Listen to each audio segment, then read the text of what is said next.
Okay, so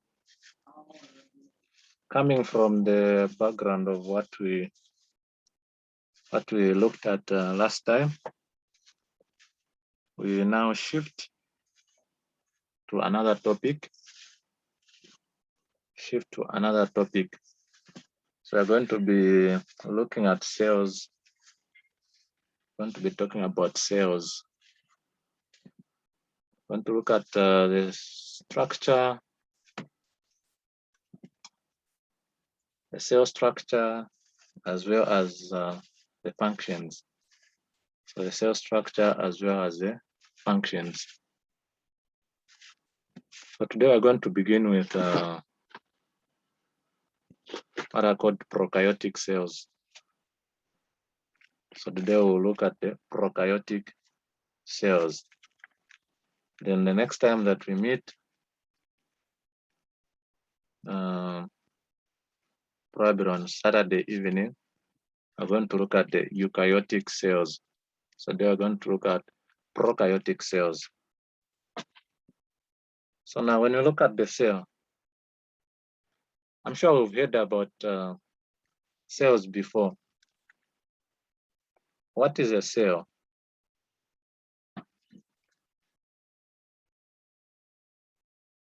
Guys, what is a cell?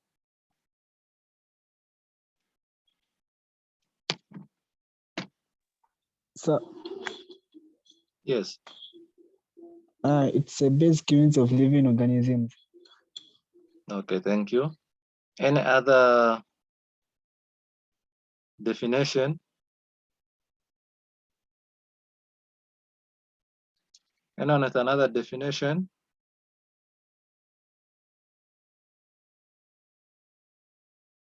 What does it mean, it being a basic unit? What does that imply?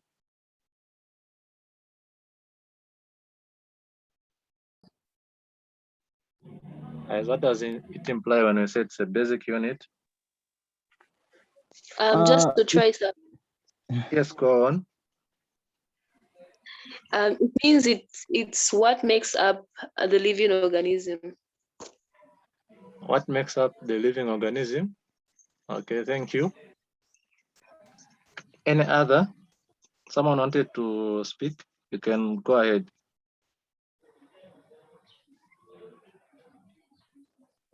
What's the question? The question is, someone said that a cell is a basic unit of a living thing, or of a living organism. So we are trying to understand, what does it mean that it is a basic unit? Can it mean that it's like, let's say, it's a building block, like it's what makes up a living organism? Okay, thank you. So you are all correct. You are all correct. It's a basic unit of a living thing. So the cell, the cell is the basic structural, functional, and biological unit of all living organisms. So the cell is a basic structural, functional, and biological unit of a living thing. So then we say, when we look at the cell itself, as small as it may be, or as basic as it may be, the cell is a highly intricate biological system. As we have said, it is a building block of complex organisms, So it's a building block. That means when we look at cells, if we group cells together, we make what are known as tissues. So cells being grouped together make what is known as the tissues. And then the tissues, when they are grouped together, they make what are known as the organs. So for example, the heart is an organ. For example, the lung is an organ. The liver is an organ. And that organ or these organs are actually made up of tissues, which are made up of cells. When we put the organs together, we make systems or organ systems. So for example, we have the respiratory system, which is involved in breathing. We have the cardiovascular system, which composes of the heart, the blood vessels as well. So these make up the system, the organ system. And the systems put together make up the organism. They make up an organism, they make up a person. So we see that a person is made up of, or rather an organism is made up of systems. Systems are made up of organs, and organs are made up of tissues, of which tissues are made up of cells. So the cells then are the structural, functional, and biological units of all living organisms. So that's what that means. Remember, we're talking about functional as well and biological. So it means that the cell is actually also the smallest unit that can carry out all activities that we associate with life. So all activities that are associated with life, the smallest unit that can perform those is a cell. So it's a basic functional unit of all living organisms. Cells replicate independently. All organisms are made up of cells. So depending on the number of cells that make up that organism can be multicellular or unicellular. So a single cell organism is known as a unicellular, while a multicellular has many cells. And then just a bit of history, we see that cells were actually discovered by a scientist known as Robert Hooke in 1665. So this is what a cell is. It's a basic structural, functional, and biological unit of all living things, all living organisms. It is the smallest unit that can carry out all activities that are associated with life. All organisms are made of cells. So an organism can be multicellular or unicellular. Now let's look at the cell theory. What's a cell theory? At the center of the cell theory is a work of 3 scientists. So you have these scientists, Sweden, Swan, and Virchow. These contributed greatly to the development of the cell theory. Now, this cell theory was put to explain.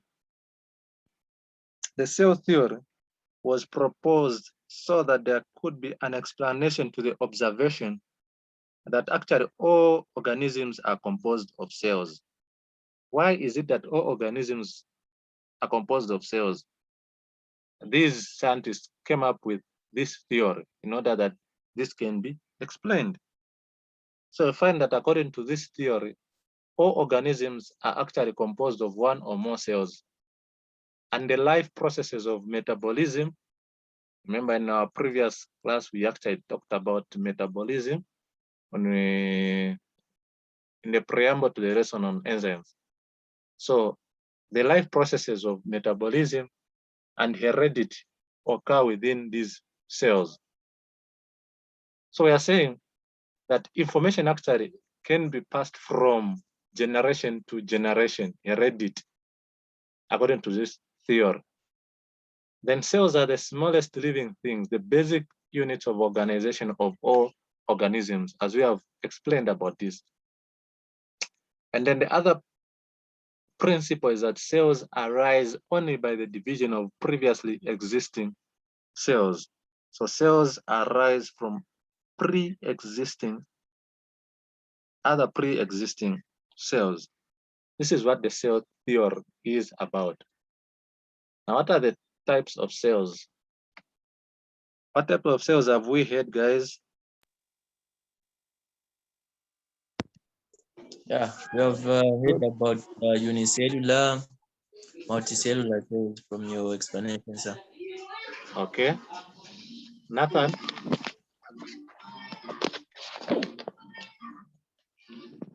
you have I your think hand there are up. two types of cells. Prokaryotes can Okay, thank you. Yeah, so thank you for those correct responses. So cells can be divided into two. So this is on examination with a microscope. So remember, I'm talking about cells. So organisms will either be eukaryotic. So this means that these are eukaryotic cells, or they are prokaryotic cells. So this is dependent on the absence or presence of the membrane-bounded nucleus, which contains the genetic material. So depending on the presence or absence, it's either going to be prokaryotic or eukaryotic. So prokaryotic have the membrane-bounded nucleus that contains that genetic material or DNA.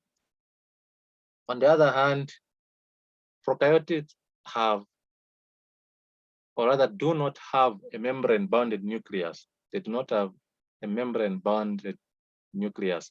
So this division of eukaryotic and prokaryotic is based on the absence or presence of the membrane-bounded nucleus. So you have prokaryotic and eukaryotic cells.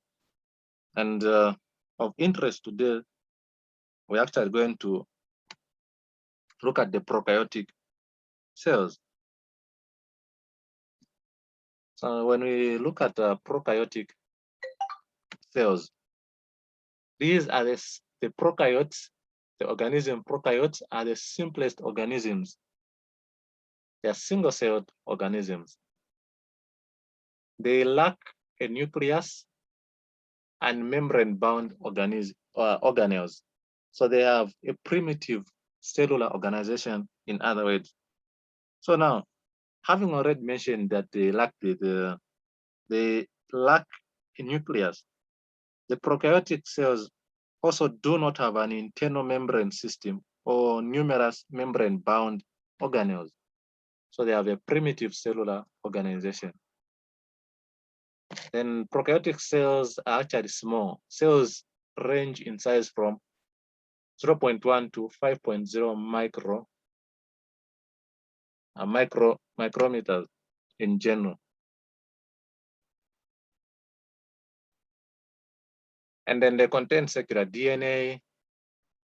Prokaryotic cells lack the histone protein. The chromosomes lack the histone protein. Remember, when we are looking at DNA, we did mention that DNA exists in association with histone proteins. Then the cell is non-cellulose. The cell is non-cellulosic, and it is made up of carbohydrates and lipids. I want to also talk a bit more about the cell later. But we did mention, when we talked about carbohydrates, we didn't mention that bacterial cells are actually made up of peptidoglycan, the peptidoglycan layer, which is modified, which contains modified carbohydrates. Then these organisms do not reproduce sexually, so they reproduce asexually. So there's no formation of gametes. So they consist of a cytoplasm surrounded by a plasma membrane, which is encased or enclosed within a rigid cell wall. The other characteristics is that they do not have distinct interior compartments, as mentioned earlier. Prokaryotes are very important actually in the ecology of living organisms. For example, we find that some are used for photosynthesis. Others are used in the breakdown of dead organisms and the recycling process. So they are important in the ecology. However, others are important because they cause diseases, while others have main industrial uses in the production of, for example, in the production of foodstuffs and other uses. The other thing is that prokaryotes exhibit different shapes, which can be bacilli. Bacilli means it's a rod shape. These are rod shape. Then we have the coccus, which are spherically shaped. These are coccus. If they are two, it's diplo. They are in a chain. That's a stuff. This is streptococci. If they're in a chain, it's called streptococcus. If they are clustered, it's staphylococcus. So you have the spheres, and then they can also be spirals, and of which you can have spirillum and spirochetes. So they also have that shape. They exhibit different shapes. Now, when we look at the prokaryotes, it has two domains. It could be bacteria, or it could be, what's the other domain? Bacteria or what? Okay, so it could be bacterial cells or archaeal cells. When we look at the bacterial cells, these are single-celled organisms. These organisms are actually found in all the ecosystems throughout the world. They have a cell wall formed of peptoglycan, which renders it to be tough and thick as well. And then some bacteria have capsules. They have capsules. And then the other things that they contain circular DNA, as we have looked at. So, and examples of bacteria is E. coli, Streptomyces, Pseudomonas, Staphylococcus, and others. And then we have the archaeal cells. So these are similar to the bacteria in that they have a primitive unicellular, they are primitive unicellular organisms. And then importantly, they lack a peptidoglycan. However, we see that they contain what is known as a pseudomurine or a pseudopeptidoglycan layer. And then these are actually found in extreme environment, such as the hot springs, oceans, and the marshlands. And for them to survive in such environment, they have a monolayer of phospholipids for them to survive against the harsh environment. And then some examples are just those. So examples include Halobacterium, Thermoplasma, and Pseuphilobus species. Those are some of the examples. Okay, so when we look at these prokaryotes, we've given the demarcation or the distinction of bacteria and archaeal cells. So they are quite different, as we have seen. As we have seen, the membrane, for example, the membrane of the archaeal cells are composed of glycerol, which will be linked to hydrocarbon chains by ester linkages. Remember, I said that the cell membrane is going to be different between these two. And then we've talked about the cell wall also being different. The other thing is that even the DNA replication is also different in bacteria and in archaeals. So because they differ in the nature of the origin and the proteins that are involved in DNA replication. When we look at the archaeals, the DNA replication in archaeal cells is actually similar to what happens in the eukaryotes. And then even the gene expression is also different between these cells or organisms. because we find that these accused can actually have more than one RNA polymerase. And these enzymes actually resemble more closely to the eukaryotic enzymes. So those are some of the differences between the two. Now, what is the structure of a prokaryotic cell? What is the structure? So the structure of the prokaryotes, as we can see, we mentioned that some bacteria will have a capsule, and then the other thing is the cell wall. The other thing is the plasma membrane. The other thing is the nucleoid. The other thing is the ribosomes. You have the cytoplasm. You have the pilus or pillars. You have the flagellum. So this is the structure of the prokaryotic cells. Now, when we look at starting with the capsule, we did mention that it's found in unique bacteria, or some bacteria will consist of this. So this is a gelatinous layer which surrounds the cell wall. So you have the cell wall surrounded. The cell wall is surrounded by this capsule. So this capsule enables this prokaryotic cell to be able to adhere to surfaces. The capsule enables a prokaryotic cell to be able to adhere to surfaces and also to other cells. I hope we've gotten that. That's a function. That's how it functions. Enables cells to be able to adhere to surfaces and to other cells as well. And most importantly, this capsule also is important to evade immune responses. It is important in invasion of immune responses. So it interferes with recognition by cells in the bodies, cells that are supposed to phagocyte, so phagocytic cells. So there are cells that protect our bodies, the immune cells.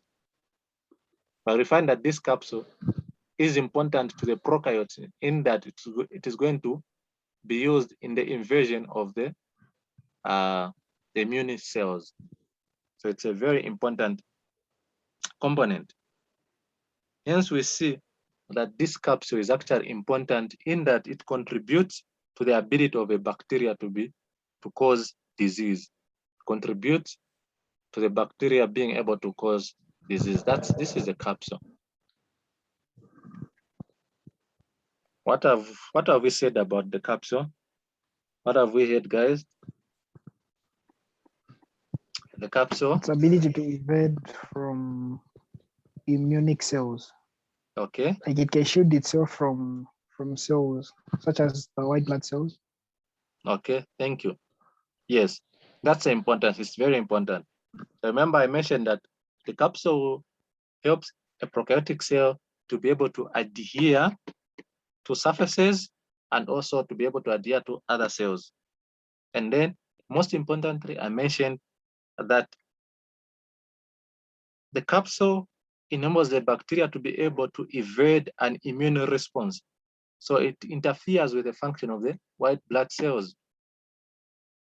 It interferes with the functions of the phagocytes, and hence it contributes to the ability of the bacteria to be able to cause disease. So that's a capsule.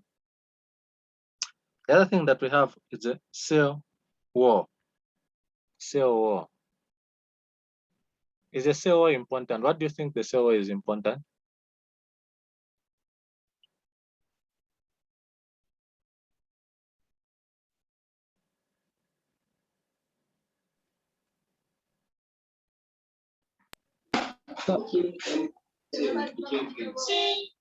Hello? Yes, Nathan? Sir, It protects the inside. Okay. Any other? Thank you. sir, Yes. Though it's the same thing. It's the same thing I wanted to say, but I would say it's in another way. It Yes. allows it allows it doesn't allow other substances or the unwanted substances to enter the inside part of it. Okay. So thank you for your responses. So that's a COO. The COO, easily to know that the COO is going to give what? The shape to the cell, right? Isn't it? The COO is going to give shape, to contribute to the shape of the cell. So we have certain bacteria that actually lack the COO. So for such bacteria, you find that these actually do not have a set shape. So you find that the COO is important for shape. So normally in the prokaryotic cell, the cell is actually complex in that it consists of multiple layers. It's going to consist of layers, many layers. And at minimum, it consists of a peptidoglycan layer, which is a polymer unique to the bacteria. And we looked at this when we looked at the carbohydrates, yes, we looked at this. So this polymer, the peptidoglycan layer, forms a rigid network of polysaccharides. Remember peptidoglycan layer we talked about? So it consists of the polysaccharides. Now those polysaccharide strands are actually cross-linked by peptide side chains. So it's a very important structure in that it helps in the maintenance of the bacterial shape. And also, it also prevents or protects the cell from squalling and also from rupturing. For example, if it's put in a hypotonic solution. Because most of the time we find that solutions in the environment are actually hypotonic. So this is a very good structure in the bacteria. It protects it, gives it its shape, protects it from swelling and also rupturing in hypotonic solutions as well. Now, we did mention that the archaeos actually do not possess the peptidoglycan layer, but they have similar structures, the pseudomurine and the pseudopeptidoglycan. So that's a cell wall. So what we are saying that the cell wall is a tough covering. It's a tough covering. And it is present in bacteria that have a capsule. It's going to be present after the capsule, inside the capsule. We are going to find the cell wall. And then as we have mentioned, again, we are saying in most of the prokaryotes, this cell wall is going to consist of peptidoglycan. While we know in archaea cells, it is made up of pseudopeptidoglycan. And we've mentioned that the cell wall gives shape to the cell, as well as protecting the cell, as well as protecting the organelles inside the cell wall. That's it. The cell wall. So we've talked about the capsule, talked about the cell wall. Capsule, cell wall. What have we talked about on the cell wall, guys?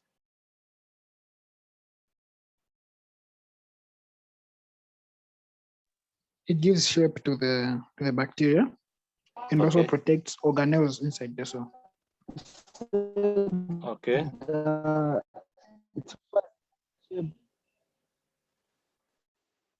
Okay. Thank you. And prevent the cell from bursting. Okay, thank you. Yeah, it prevents the cell from bursting.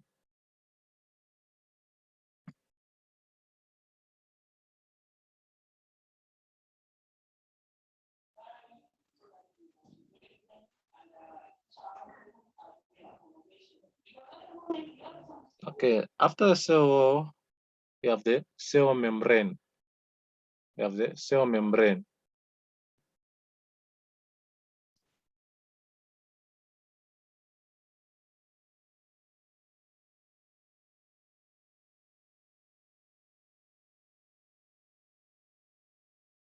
Okay.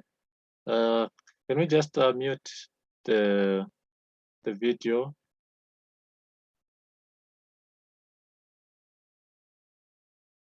Okay, so we have the cell membrane. So the cell membrane will consist of, or rather is underneath or below or interior. It's interior to the cell wall. It's interior to the cell wall. That's a plasma membrane. So the plasma membrane, remember when we talked about lipids of importance, it's made of phospholipids. It's made of phospholipids in the form of a bilayer. So especially in bacteria, it's in the form of a bilayer. In the archaeos, it's in the form, generally in the form of a monolayer. So the plasma membrane provides protection to the cell while also allowing the transport of essential molecules in and out of the cell. So the plasma membrane protects the cell and as well as allowing substances, molecules to go in and outside the cell. That's a plasma membrane. So the plasma membrane is found interior to the cell wall. We are saying the plasma membrane contains phospholipid, can be bilayer, or it could be a monolayer in the case of the archaeos.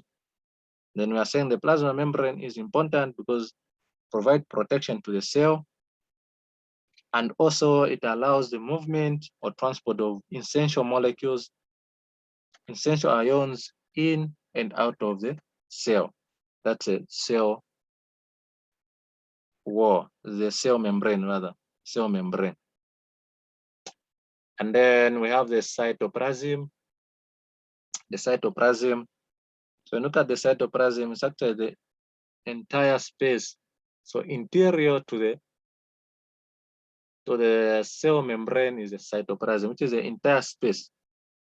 And it contains cytosol. It's gel-like, contains cytosol. And then in this cytoplasm are ions. It's a solution, so it contains minerals. It contains ions which are important and essential for the cell and overall for the organism. And then this is where I also find the organelles, the other organelles. For example, the ribosomes are going to be found in the cytoplasm. The ribosomes will be found in the cytoplasm. This is the structure of the prokaryotic cell. So we've looked at the capsule, we've looked at the cell wall, we've looked at the plasma membrane, and we've looked at the cytoplasm. We've looked at these.